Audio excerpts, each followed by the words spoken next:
Here's a story about Rav Shach that happened. He asked one of his Gaboim, can you please find me a top kollel guy, a top avrech, who could learn with this bacher, teenage kid, struggling in school. Find me the best guy you can. They find him this fantastic kollel guy. He interviews him. He knows his stuff. He's very engaging. Perfect tutor for this kid. Rav Shach says, I'm hiring you personally on my cheshbon. I want you to come to me every week. I will pay you myself, and I want to monitor the progress of this kid. The guy says, fine. They shake hands. And everybody in the room is wondering, like, why is Rav Shach taking such an interest in this kid? He's not a relative, and nobody came in asking for help. But he's seeing to it personally. Why? They had the chance to ask him a few weeks later. He's speaking to this guy. How's that boy doing? Tell me how it's going. You know, I want to pay you and make sure you're paid on time.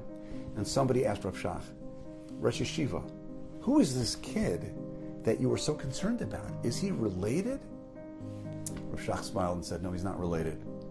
But let me tell you a story. When I was in Europe, I was learning in the Beis Medrash of a shtetl. I had no money. I was so poor. I only had one shirt. And I would wash that shirt every Friday for Shabbos. And in the winter months, I would literally quake and shiver while that one shirt of mine was drying out on the line. But there was nothing I could do about it. That's all I could afford. And I wore that shirt so many times that I actually wore out the back of it, and there was a big hole in the back of my shirt. I was so embarrassed. If I would get up and go anywhere, people would see that I had this huge hole in the back of my shirt. So what I did was I came to the Beis Medrash, first person in the morning. I stayed back there as long as I could. I would not get up to talk to people in Speak and Learning. I would not get up to get a sefer from the Sfarim Shrank. I would just basically stay there all day as much as I could. When I finally had to, I would make an excuse, back around, so people wouldn't see and I wouldn't be embarrassed. But somebody saw it, and the word got out that I have one shirt with a tremendous tear in the back. Some woman in the town heard about it, and she got me 2 shirts. She gave me a gift of 2 shirts. She didn't make a big deal about it. She says, here, take it. Don't say anything, just take it.